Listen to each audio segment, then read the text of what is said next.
By by کا نعرہ لے کے نکلا ہوں اور میں یہ کوشش کر رہا ہوں، میں قریب کرنا چاہتا ہوں، میں نفرت کی دیواریں گرانا چاہتا ہوں، میں یہ تکفیریت کا جو ماحول ہے اس کو سرد کرنا چاہتا ہوں۔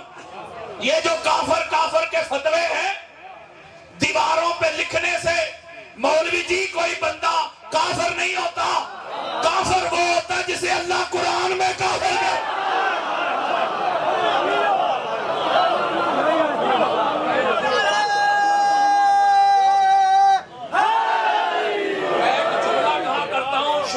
پیغام، یہ میرا پیغام ہوتا ہے ہر خطاب سے پہلے، یہ مجھ پر فرض ہے۔ میں ایک جملہ کہا کرتا ہوں اپنے پیغام میں، ایک میسج میں، کہ آقا علیہ الصلوۃ والسلام نے جو اس گھر کی معرفت کی جو پہچان بتائی ہے نا، وہ نہ نمازیں ہیں، نہ روزے، نہ حج، نہ عمرے، یعنی اس گھر کو ماننے کی میرے اور آپ کے پیارے آقا نے ایک شرط بیان کی۔ کسی کو مسئلہ ہو تو 150 حدیثیں دوں گا۔ میرے آقا نے فرمایا اس گھر کو، زہرا کے گھر کو، اس گھر کو ماننے کی ایک ہی شرط ہے، ماں کا نیک ہونا، باپ کا ایک ہونا۔ یہ حدیث، اچھا یہ حدیث ہے، توجہ ذرا، جملہ اگلا سننا، جملہ اگلا سننا، یہ حدیث سنائی ہے میں نے آپ کو۔ جب یہ حدیث آ گئی حضور کی، اور حضور کی زبان میں اللہ بولتا ہے وَمَا يَنْتِقُ عَنِ الْهَوَىٰ إِنْ هُوَ إِلَّا وَحْيٌ يُوحَىٰ، حضور اپنی طرف سے کوئی عمل نہیں کرتے۔ جب یہ حدیث آ گئی اس گھر کو ماننے کی شرط ماں کا نیک ہونا، باپ کا ایک ہونا، تو پھر آؤ میری طرف ذرا، جب یہ حدیث آئی تو میری طرف آؤ، توجہ، بخاری پڑھو، مسلم، ابو داؤد، نسائی، ابن ماجہ، ترمذی، حاکم، قسطلانی، اسقلانی، سیوطی، بہقی، طبرانی، قاضی عیاض، ابن حجر مکی، ابو حنیفہ، مالک، شافعی، احمد بن حنبل۔ حدیث کی دنیا کی کوئی کتاب کھول کے لاؤ میرے سامنے، جس نے اس گھر کو نہیں نہ مانا، بڑے سے لے کے چھوٹے تک، اور نہ ماں نیک تھی نہ باپ ہے۔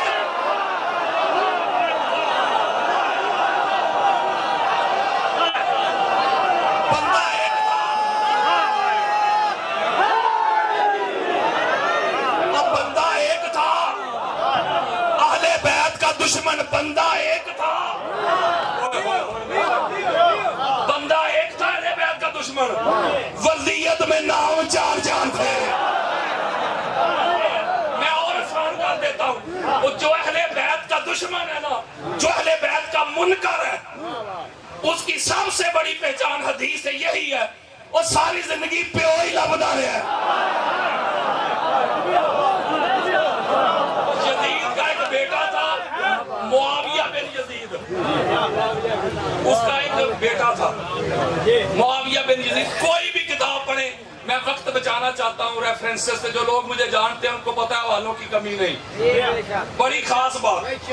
وہ ایک بیٹا تھا، وہ اس کے تخت پہ تھوک کے چلا گیا، بڑی خاص بات دینے لگا ہوں۔ یہ جو بچے پڑھے لکھے ہیں نا، بیٹا گوگل پہ سرچ کریں، خطبہ لکھیں یزید بن معاویہ کا یا معاویہ بن یزید، آپ کو خطبہ مل جائے گا۔ توجہ، وہ کہتا ہے یہ جو تخت ہے نہ تو میرے دادا کا حق تھا، وہ بھی وقت کے امام کے خلاف اس نے خروج کیا، لڑائی کرتا رہا، نہ میرے باپ کا حق تھا، اس نے بھی امام حق کے خلاف خروج کیا اور شہید کیا، لہٰذا میں اس تخت پہ تھوکتا ہوں۔ ذرا توجہ میرے طرف رکھنی ہے ہاتھ جوڑ کے۔ وہ تخت پہ تھوک کے جنگلوں میں جا کے مر کھپ گیا۔ اوہ یزید دا سکا پتر، یزید دا سکا پتر تے جنگلہ جے جا کے مر کھپ گیا، نیست و نبود ہو گیا۔ یہ کراچی میں امیر یزید زندہ باد کے نعرے لگانے والے، یہ یزید کے نوے پتر کتھوں جم پھیرے۔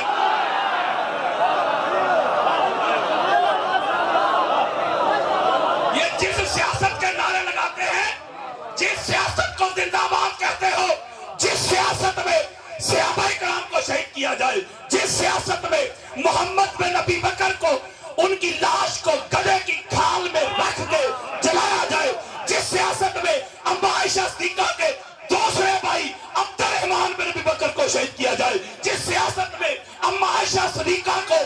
زخمی کیا جائے، جس سیاست میں مکہ اور مدینہ کی حرمت کو پامال کیا جائے، جس سیاست میں حضر ابن عدی کو ان کے ساتھیوں سمیت شہید کیا جائے، جس سیاست میں وقت کے امام کے خلاف خروج کیا جائے، لڑائی کی جائے، ایسی سیاستیں زندہ باد نہیں ہوتی، ایسی سیاستیں مردہ باد ہوتی ہیں۔ ان کا سنیت کے ساتھ کوئی تعلق نہیں ہے۔ میں سنیت کو ہائی جیک نہیں کرنے دوں گا، میں سنیت کا چہرہ مسخ نہیں کرنے دوں گا۔ کسی ایک امام اہل سنت نے آج تک اس سیاست کو زندہ باد نہیں کہا۔ آج تک ہر امام اہل سنت مولا علی علیہ السلام کو زندہ باد کہتے ہیں، سیاست مولا حسن علیہ السلام کو زندہ باد کہتے ہیں۔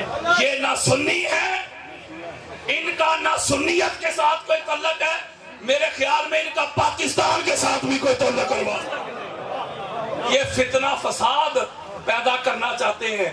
یہ پاکستان ہم نے بڑی محبتوں کے ساتھ، محنتوں کے ساتھ، قربانیوں کے ساتھ حاصل کیا۔ ایک شیعہ سربراہ تھا، وہ جنہاں نوں شیعہ کو اتنی تکلیف ہے نا، کم از کم پاکستان چھڑ جان۔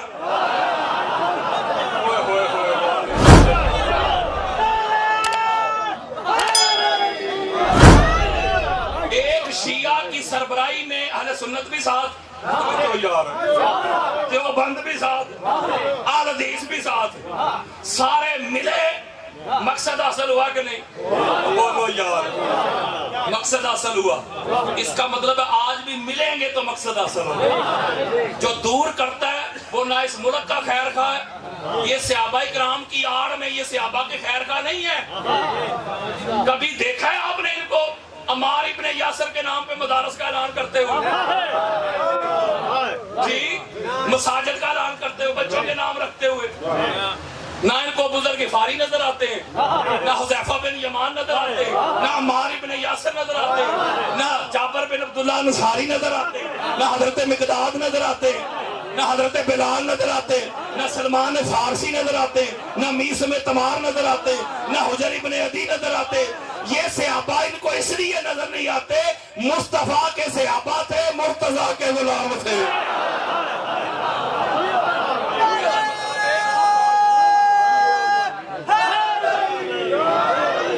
اس لیے میں ایک میسج دینے لگا ہوں آپ کو۔ اب جو میں آپ کو موضوع سنانے لگا ہوں، اثر کرے نہ کرے سن تو لے میری فریاد۔ نہیں ہے داد کا طالب یہ بندہ آزاد، انداز بیاں گرچہ بہت شوق نہیں، شاید کہ تیرے دل میں اتر جائے میری بات۔ سنیت سناؤں گا، سنیت ہی پہنچاؤں گا۔ اب موضوع میں شروع کرنے لگا، اب توجہ میری طرف رکھیں۔ قرآن مجید فرقان حمید کی سورہ 3 کی جو آیت نمبر 4 میں نے آپ کے سامنے پڑھی، اس میں اللہ رب العزت نے انسان کی تخلیق کا ذکر کیا کہ تحقیق ہم نے انسان کو احسن تقویم میں پیدا کیا۔ شاہ صاحب بڑا خوبصورت بنایا، بڑا باسیرت بنایا، خوبصورت سانچہ بنایا، خوبصورت آنکھیں دی، کان دیے، چہرہ دیا، مہرہ دیا، سراپا دیا، حائط دی، احسن بنایا، ساری مخلوق میں اعلیٰ بنایا، ساری مخلوق میں معزز بنایا، ساری مخلوق میں اشرف بنایا۔ کس کو؟ انسان کو۔ کس کو؟ انسان کو۔ اور بات کی ایبسلوٹ یعنی مطلق، یہ نہیں کہا کہ جو مسلمان ہیں ان کو احسن بنایا، نہیں، انسان کو، انسانیت کی بات کی اللہ نے۔ آپ نے کبھی غور نہیں کیا ہوگا، یہ دیکھیں جس سائز کا دایاں ہاتھ ہے اسی کا بایاں بنایا۔ پپایا کوئی انچی ٹیپ نہیں سی، جس سائز کا دایاں بازو اسی کا بایاں۔ یہ چیک کریں ذرا، اسے کہتے ہیں آسانی تقویم۔ بڑا خوبصورت، بڑا منزہ، بڑا مصفہ، بڑا مجلہ بنایا انسان کو۔ میں سٹیپ بائی سٹیپ ذرا مختصر کر رہا ہوں اختصار کے ساتھ تاکہ آپ کو لے کے چلوں۔ کوئی بھی دنیا کی چیز ہو نا، وہ معزز، افضل، اعلیٰ یا قیمتی بنتی ہے اپنے خمیر کی وجہ سے۔ توجہ میں، بچوں کا کام نہیں، خمیر کی وجہ سے، اصل کی وجہ سے، اوریجن کی وجہ سے، جو اس کا مبدا ہوتا ہے، جو اس کی بگننگ ہوتی ہے، جو اس کا آغاز ہوتا ہے، جس سے وہ بنتی ہے، اس کی وجہ سے وہ قیمتی بنتی ہے، اس کی وجہ سے وہ اعلیٰ بنتی ہے۔ میں مثال دیتا ہوں، اللہ کی سنت ہے، یہ میرے سامنے ہے اسٹینڈ، یہ لوہے کا ہے۔ اب اس کے مقابلے میں اسی سائز کا، اسی طرح کا دوسرا سٹینڈ آ جائے چاندی کا، یہ لوہے کا بنا ہے، وہ آ جائے چاندی کا، سائز بھی ایک جیسا، دیکھنے میں بھی ایک جیسے، کام بھی ایک ہی، اس نے بھی مائک اٹھائے، اس نے بھی مائک ہی اٹھانے ہیں، ظاہر ایک جیسا، باطن میں فرق یہ آ گیا کہ اس کی تخلیق ہوئی لوہے سے، اس کی چاندی سے۔ اب کوئی کہے ظاہر ویک کے دونوں ایک ہو جائے، تو آپ کہیں جا ذرا اپنی عقل دا علاج کروا، یہ لوہے دا بنے ہیں، وہ چاندی دا، ایک ہو جائے کس طرح؟ اب چاندی کے مقابلے میں آ گیا سونے کا، گولڈ کا، دیکھنے میں ایک جیسے، قیمتی کون ہو گیا؟ سونے والا کہ چاندی کا؟ کس وجہ سے وہ قیمتی ہوا؟ اپنی تخلیق کی وجہ سے، مادے کی وجہ سے، خمیر کی وجہ سے۔ وہ سونے سے بنا تو لہذا وہ قیمتی ہو گیا، یہ چاندی سے بنا اس سے کم، وہ لوہے سے بنا اس سے کم۔ اب اس کے سونے کے مقابلے میں آ گیا ڈائمنڈ کا، ہیرے کا، وہ قیمتی ہوا کہ نہیں؟ بڑی خاص بات دینے لگا ہوں، اس کا مطلب ہے کہ بندہ ہو یا چیز ہو، یہ اعلیٰ قیمتی بنتی ہے اپنی اصل کی وجہ سے۔ شاید آپ کو سمجھ آ توجہ،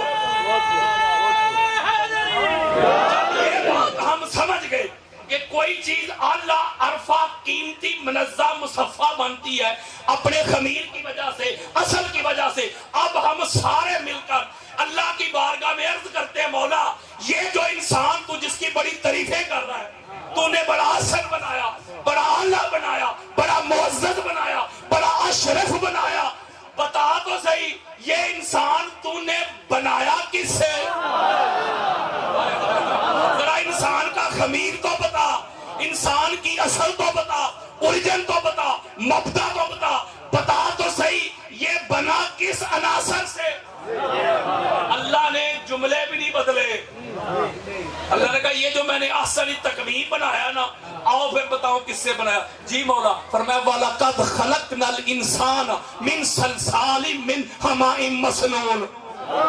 توجہ میرے طرف رکھنی ہے، اللہ نے کہا یہ جو انسان میں نے بنایا ہے نا، یہ بنایا میں نے بدبودار مٹی سے، سیاہ گارے سے، سین رسیدہ مٹی سے، بجدی مٹی سے۔ آپ مٹی میں پانی ڈالیں، سورج کے آگے پڑا رہنے دیں، 2 4 8 10 دن بعد اس کا کلر بھی چینج ہو جائے گا اور بدبو بھی آئے گی، اسے کہتے ہیں سلسال۔ اللہ قرآن میں کہہ رہا ہے میں نے انسان کو بڑا احسن بنایا، انسان کو بڑا اعلیٰ بنایا۔ ہم نے پوچھا مولا کس سے؟ انسان کی اصل تو بتا، تو کہا بدبودار مٹی سے، سیاہ گارے سے، سلسال سے۔ ہاتھ جوڑ کے ایک جملہ کہنا چاہتا ہوں آپ کی محبتوں کی نظر شاہ صاحب، مولا جو انسان گارے سے بنا، جو انسان بدبودار مٹی سے بنا، سیاہی سے بنا، تو وہ بن گیا آسانی تقویم۔ تو کچھ انسان مولا ایسے بھی تو ہیں جن کی تخلیق میں سیاہی ہے نہیں، بدبو ہے نہیں، سلسال ہے نہیں، مٹی ہے نہیں، جو سلسال سے بنے وہ تو بن گئے آسانی تقویم۔ تو مولا جو تیرے نور سے بنے ان کی عظمت کا کیا عالم؟ مٹی سے بنا، جو سلسال سے بنا، جو سیاہی سے بنا، وہ آسانی تقویم۔ تو کچھ انسان ایسے بھی تو ہیں کہ مولا جو تیرے نور سے بنے۔ بس یہی میرا موضوع ہے کہ سلسال والے کون نے تے نور والے کون نے۔ اب وہ نور والے آپ کے سامنے بیان کرنے لگا ہوں، حوالے ذرا اٹینشن ہو کے سنو۔ محب تبری کی ریاض النظرہ فی مناقب العشرہ، اہل سنت کی چوٹی کی کتاب، امام عبد الرزاق کی المصنف، امام بخاری کے دادا شیخ، امام حیثمی کی مجمع الزوائد و منبع الفوائد، خطیب بغدادی کی تاریخ بغداد، بے شمار حوالے اور ریفرنسز، حضرت سلمان فارسی رضی اللہ تعالی عنہ حدیث کے راوی، حدیث میرے مصطفیٰ فرماتے کنتو انا و علی و فی روایت و فاطمہ و حسن و حسین و علی ابن حسین و محمد و باقر و محمد و جعفر صادق و موسیٰ قاظم و علی رضا و محمد تقی و علی نقی و حسن عسکری و محمد مہدی نورن بین یدی اللہ قبل یخلق آدم۔ نیت بتاؤں، کانوں کی کھڑکیاں کھول کے سنو، آنکھوں سے حسد، بغض، عناد، کینہ، عداوت کے پردے ہٹا کے سنو، میرے مصطفیٰ کا فرمان سنو۔ میرے آقا فرماتے ہیں میں علی، فاطمہ، حسن، حسین، علی بن حسین، الباقر، جعفر صادق، موسیٰ کاظم، علی رضا، محمد تقی، علی نقی، حسن عسکری، محمد مہدی، آدم کی تخلیق سے پہلے آدم کا جسد نہیں بنا تھا، آدم کی باڈی نہیں بنی تھی، آدم کی روح نہیں بنی تھی، بس آدم کی تخلیق کے لیے مٹی نہیں گودی گئی تھی، ایک خدا تھا، دوسرا 14 کا نور تھا۔